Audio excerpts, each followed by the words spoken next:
Bismillahirrahmanirrahim. Bismillahirrahmanirrahim.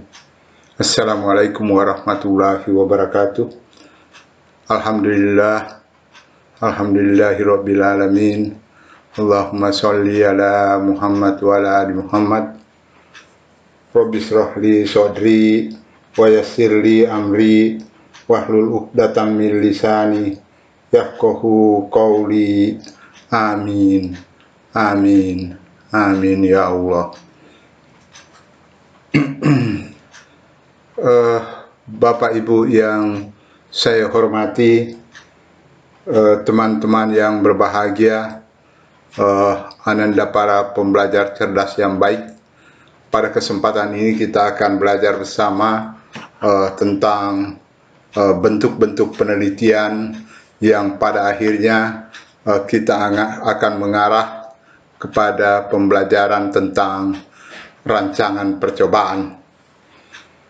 Bentuk-bentuk penelitian, kalau kita memperhatikan kumpulan skripsi atau kumpulan tesis ataupun beberapa disertasi, maka kita akan menemukan bahwa sesungguhnya secara garis besar hasil-hasil penelitian yang dituangkan dalam bentuk skripsi atau dalam bentuk tesis S2 atau dalam bentuk disertasi S3 ataupun dalam bentuk karya ilmiah, sesungguhnya hasil-hasil penelitian itu kita bisa kelompokkan menjadi dua secara garis besar, yaitu ada yang dilakukan dalam bentuk percobaan dan ada yang dilakukan dalam bentuk non percobaan. Kita sebut saja sederhanakan menjadi non percobaan. Yang non percobaan mungkin berupa survei, mungkin berupa studi kasus, mungkin berupa magang, dan lain sebagainya. Salah satu contoh mungkin hasil penelitian, kita sebutkan judul misalnya hasil penelitiannya pengaruh pemberian 3 tingkat dosis nitrogen terhadap tinggi tanaman jagung. Pengaruh pemberian 3 dosis nitrogen terhadap tinggi tanaman jagung. Nah, itu judul pertama. Kemudian kita mencoba perhatikan judul kedua, misalnya tingkat pengetahuan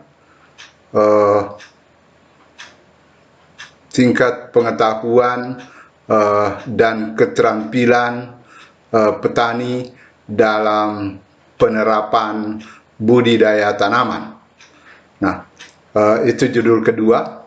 Katakanlah kita masih coba dengan judul ketiga. Katakanlah judul ketiga seperti ini: populasi walang sangit pada tanaman padi di 3 kabupaten dalam kurung Wajo, Sidrap, Pinrang pada tahun 2019. Nah, 3 judul itu kalau kita coba telaah, ternyata dari ketiga judul itu dapat kita kelompokkan menjadi 2 secara garis besar dalam pelaksanaan penelitiannya. Yang pertama yaitu pengaruh pemberian 3 tingkat dosis nitrogen terhadap tinggi tanaman jagung. Kalau kita cermati, jelas bahwa hasil penelitian itu bisa kita langsung tebak bahwa dia adalah penelitian yang dilakukan dalam bentuk percobaan dengan 3 tingkat dosis nitrogen, dan yang diukur parameternya adalah tinggi tanaman jagung. Sedangkan judul yang kedua dan yang ketiga, kalau kita cermati, kita dengarkan kembali, judul kedua adalah tingkat pengetahuan dan keterampilan petani dalam penerapan budidaya tanaman. Kemudian judul ketiga adalah populasi walang sangit pada tanaman padi di 3 kabupaten yaitu Wajo, Sidrap, dan Kabupaten Pindrang pada tahun 2019. Nah, dua judul yang terakhir, kalau kita cermati, kita bisa langsung mengatakan bahwa dia bukan percobaan, tapi kelihatannya dia adalah hasil survei. Nah, tiga judul tersebut sangat layak, dalam artian bahwa memenuhi kriteria untuk menjadi karya ilmiah, untuk menjadi tulisan ilmiah, dapat menjadi mungkin skripsi untuk level S1, dan kalau dikembangkan lebih jauh dengan analisis yang lebih dalam, mungkin ketiga judul itu mungkin saja layak dijadikan sebuah tesis S2 dan seterusnya. Yang pasti bahwa ketiga judul itu adalah sebuah hasil penelitian dan layak disebut sebagai karya ilmiah. Akan tetapi saya kembali tekankan bahwa ketiga judul itu dapat dibagi atas secara garis besar, bahwa judul satu dilakukan dengan percobaan, dan judul 2 dan judul 3 dilakukan dengan non percobaan. Di situ tampak sekali bahwa yang judul 1 adalah percobaan. Nah, untuk melakukan penelitian dalam bentuk percobaan, kita perlu mempelajari rancangan percobaan. Nah, untuk mempelajari rancangan percobaan, kita perlu mempelajari bahwa rancangan percobaan itu apa saja cakupannya, apa saja yang tercakup, rancangan percobaan itu mencakup apa saja. Nah, yang pertama, ketika kita mau berbicara tentang rancangan percobaan, maka yang pertama cakupan dari rancangan percobaan adalah tentang rancangan lingkungannya. Jadi yang perlu kita lihat dulu bahwa percobaannya akan dilakukan pada lingkungan seperti apa. Kemudian yang kedua, rancangan percobaan atau percobaan tersebut, rancangan perlakuan seperti apa, kemudian akan menggunakan rancangan analisis seperti apa analisisnya. Jadi tiga cakupan rancangan percobaan adalah rancangan lingkungan, rancangan perlakuan, dan rancangan analisis. Saya ulangi, rancangan percobaan cakup rancangan lingkungan, rancangan perlakuan, dan rancangan analisis. Kita mencoba lebih rinci. Rancangan percobaan mencakup rancangan lingkungan. Nah, kita perlu memunculkan dalam pikiran kita pada saat merencanakan penelitian, merancang percobaan kita, apakah percobaan yang akan saya lakukan pada lingkungan yang homogen. Nah, contoh lingkungan yang homogen, percobaan yang dilakukan di dalam laboratorium atau di dalam rumah kaca, kita asumsikan bahwa kondisi di dalam laboratorium, kondisi suhu, kondisi kelembaban kurang lebih homogen, sehingga kita sebut sebagai lingkungan di dalam laboratorium itu lingkungan homogen. Nah, untuk lingkungan yang homogen, kita menggunakan rancangan yang jenisnya namanya rancangan acak lengkap atau RAL. Nah, sedangkan ketika kita merencanakan percobaan itu akan kita lakukan di lapangan dengan asumsi bahwa di lapangan itu kondisi lingkungannya heterogen. Misalnya di hamparan sawah kita akan melakukan percobaan itu, kita bisa melihat bahwa di pada sebuah hamparan sawah, meskipun tampak kurang lebih sama tampaknya, tetapi kalau kita perhatikan lebih jauh, sesungguhnya ada sawah tertentu yang berada di dekat dengan kebun pisang. Kemudian ada sawah tertentu yang berada di dekat saluran irigasi. Bahkan ada sawah tertentu yang kadang-kadang kita temukan dia tampak pada daerah yang lebih tinggi sedikit, daerah yang sedikit berbukit, sehingga keheterogenan itu untuk melakukan percobaan kita perlu kelompok-kelompokkan keheterogenan itu, sehingga rancangan yang bisa kita gunakan untuk lingkungan yang heterogen atau percobaan yang mau dilakukan di lapangan adalah rancangan acak kelompok atau RAK. Kemudian selanjutnya, cakupan yang ketiga adalah rancangan perlakuan. Ketika kita merancang penelitian kita dengan merencanakan akan melakukan percobaan, rancangan perlakuannya kita bisa bagi atau kita bisa pelajari apakah perlakuan itu akan kita lakukan dengan perlakuan faktor tunggal atau perlakuan itu akan kita lakukan, percobaan itu akan kita lakukan dengan perlakuan faktorial. Apa yang disebut dengan percobaan dengan perlakuan faktor tunggal? Contohnya misalnya yang tadi saya sebutkan, pengaruh pemberian 3 tingkatan dosis pupuk nitrogen. Nah, itu disebut dengan faktor tunggal. Saya langsung ke faktorial. Contoh yang faktorial misalnya pengaruh pemberian 3 tingkatan dosis pupuk nitrogen dan ada dan 3 tingkat genangan air di sawah. Jadi ada 2 faktor yang akan dicobakan, yaitu faktor tingkat dosis nitrogen akan dilakukan percobaannya pada tempat yang sama, dalam waktu yang sama, dengan 3 tingkat genangan air, sehingga disebut sebagai perlakuan faktorial. Sedangkan perlakuan faktor tunggal hanya 1 faktor. Nah, seperti itu. Kemudian cakupan rancangan percobaan yang ketiga adalah rancangan analisis. Umumnya ketika kita melakukan percobaan dengan menggunakan rancangan percobaan, maka kita berujung dengan menggunakan analisis seragam atau ANOVA, yang merupakan singkatan dari analysis of variance. Sebenarnya analisis lain biasa juga dilakukan, tetapi yang akan kita pelajari dalam materi ini selanjutnya lebih terfokus pada analisis seragam.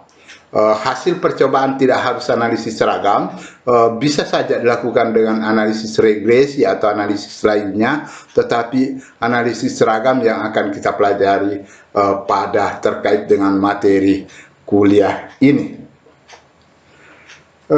Bapak Ibu yang saya hormati, teman-teman yang berbahagia, serta Ananda para pembelajar cerdas yang baik, itulah cakupan rancangan percobaan. Saya kembali ulangi bahwa cakupan rancangan percobaan terdiri atas 3, yaitu rancangan lingkungan, rancangan perlakuan, dan rancangan analisis. Perlu saya sedikit menyinggung di sini bahwa sering kita temukan tulisan-tulisan yang memerlukan penggunaan istilah yang lebih pas atau lebih tepat. Nah, kadang-kadang kita menemukan tulisan yang mengatakan bahwa dalam hasil penelitian saya lakukan dengan analisis RAL. Itu sedikit keliru, karena sesungguhnya bukan analisis RAL, tapi mungkin tulisan itu maksudnya dia melakukan analisis ragam atau ANOVA, seperti itu. Jadi memang istilah-istilah dalam rancangan percobaan perlu kita pelajari dengan baik, dan kita menggunakannya secara benar-benar sesuai, tepat, pas apa yang kita maksudkan dengan istilah yang biasa kita pelajari secara umum. Kemudian selanjutnya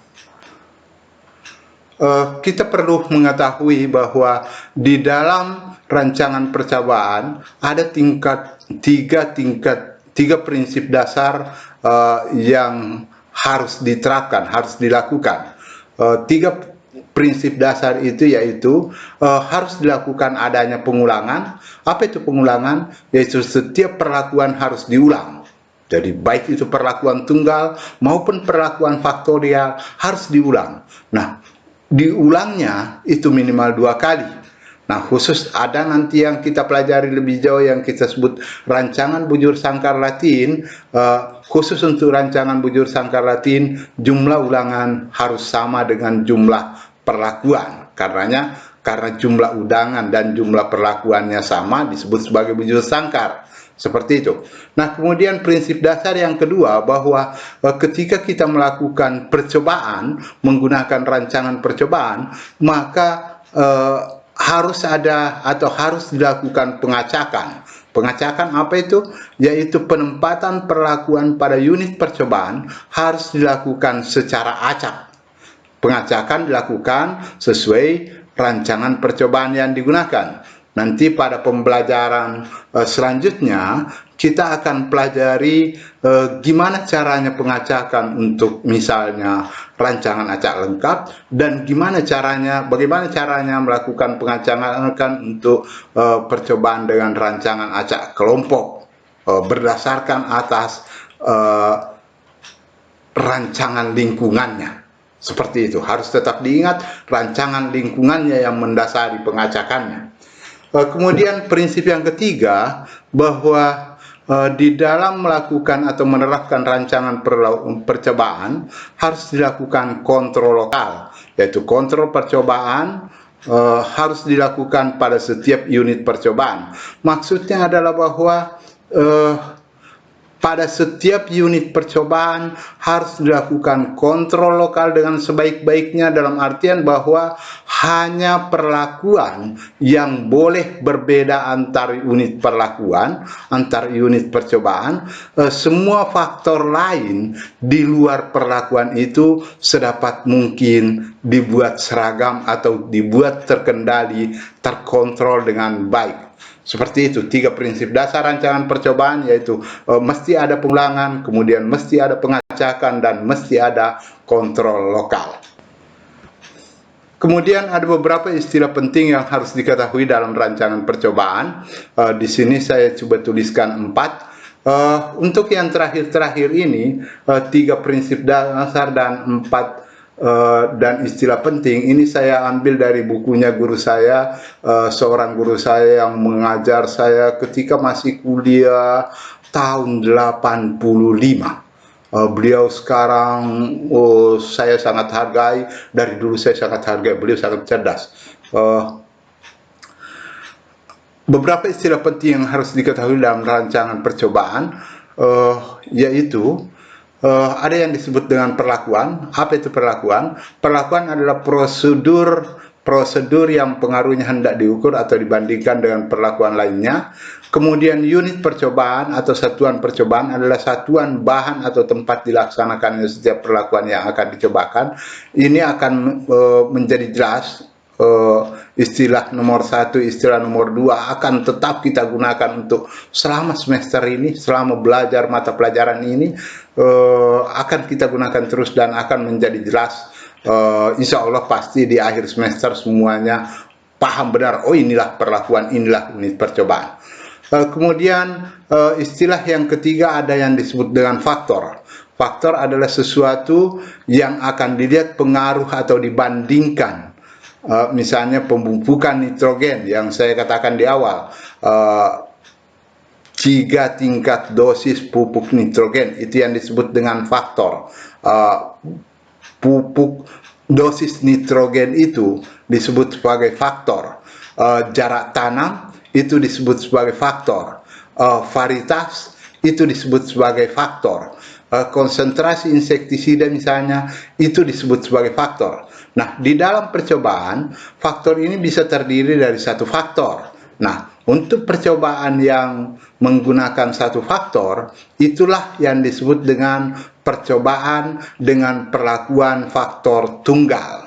Sedangkan bisa juga di dalam sebuah percobaan ada 2 faktor atau 3 faktor. Nah, percobaan yang menggunakan 2 faktor atau 3 faktor inilah yang kita sebut dengan percobaan dengan perlakuan faktorial. Yang kita sebut tadi di awal bahwa ada cakupan percobaan, cakupan rancangan percobaan, yaitu ada cakupan yang kedua yaitu cakupan rancangan perlakuan. Ada rancangan perlakuan dengan perlakuan faktor tunggal dan ada perlakuan faktorial. Yang faktor tunggal adalah yang hanya satu faktor, misalnya hanya tentang dosis pupuk saja yang diuji coba. Itu yang disebut dengan perlakuan faktor tunggal. Sedangkan perlakuan dua faktor misalnya adalah percobaan yang dilakukan dengan percobaan tentang 3 tingkat dosis pupuk nitrogen dan digabung dalam waktu yang sama pada tempat yang sama. Pada tempat itu, di percobaan itu, kita lakukan juga selain menggunakan 3 tingkat dosis pupuk nitrogen, kita juga melakukan perbedaan tingkat 3 tingkat penggenangan air. 3 tingkat genangan air. Nah, itu yang disebut dengan percobaan dua faktor. Bisa juga dilakukan dengan percobaan itu dengan 3 faktor, misalnya pemupukan, dosis pemupukan nitrogen, jadi menggunakan 3 macam varietas padi, kemudian menggunakan juga 3 tingkat genangan air. Nah, itu 3 faktor. Nah, sampai saat ini yang kita pelajari,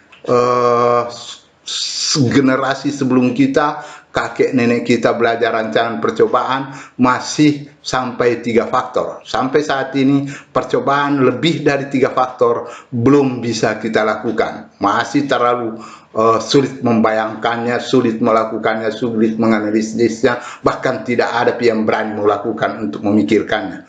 Seperti itu. Jadi masih kita terbatas sampai 3 faktor saja untuk percobaan. Jadi kita hanya bisa melakukan rancangan percobaan dengan perlakuan faktorial maksimum 3 faktor. Kemudian istilah yang keempat, ada yang disebut dengan taraf. Ada yang disebut dengan taraf. Taraf adalah bagian dari faktor.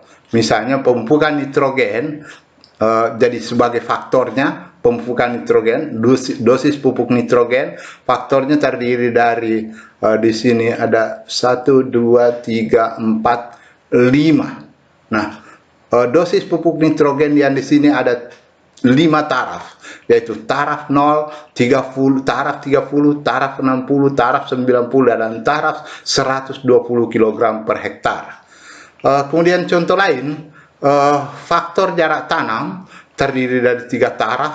Misalnya taraf pertama adalah jarak tanam 20 kali 20 cm, taraf yang kedua adalah 30 kali 30 cm, dan taraf yang ketiga adalah 40 kali 40 cm.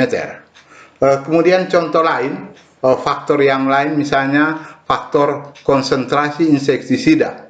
Misalnya terdiri dari 4 taraf, konsentrasi 0%, konsentrasi 2%, konsentrasi 4%, dan konsentrasi 8%.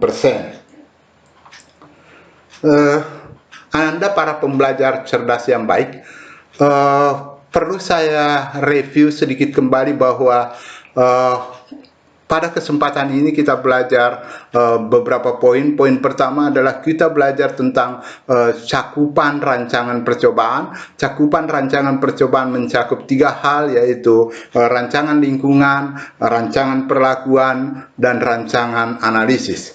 Kemudian kita belajar tentang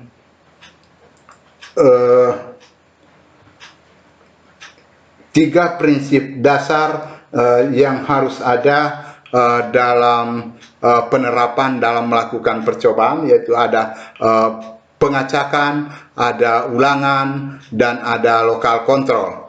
Kemudian ada 4 istilah yang kebetulan ada 4 poinnya istilah yang kita sebutkan pada kesempatan ini, yaitu ada perlakuan, ada faktor, kemudian ada taraf, seperti itu. Kemudian itu yang akhir dari pembelajaran kita. Yang terakhir adalah kita mengenal 4 istilah penting di dalam rancangan percobaan. Baik, Bapak Ibu yang saya hormati, dan teman-teman yang berbahagia serta Ananda para pembelajar cerdas yang baik, semoga apa yang kita pelajari pada kesempatan ini bermanfaat bagi kita semua. Kita berdoa semoga Allah meridhoinya, memberikan pahala yang berlimpah atas usaha kita belajar bersama. Dan saya memohon maaf yang sebesar-besarnya, baik kepada Bapak Ibu yang saya hormati, kepada teman-teman yang berbahagia, kepada Ananda para pembelajar cerdas yang baik, semua yang salah-salah kata, semua yang kurang, yang hilaf dari saya, baik materi maupun cara pembawaannya, tolong saya dimaafkan. Mohon halalnya, mohon diikhlaskan, dihalalkan, diikhlaskan di hari pembalasan nanti. Tolong diikhlaskan, saya minta maaf. Kalau ada yang benar, ada kebenaran yang teromongkan, itu datangnya dari Allah, itu rezeki untuk kita bersama, Allah yang kasih. Semoga bermanfaat, semoga berkah untuk kita semua, semoga kita semua mendapat pahala dan menjadi jalan kesuksesan, kebahagiaan, dan keselamatan dunia akhirat bagi kita semua. Terima kasih, mohon maaf lahir dan batin, wabillahi taufiq wal hidayah, wassalamualaikum warahmatullahi wabarakatuh.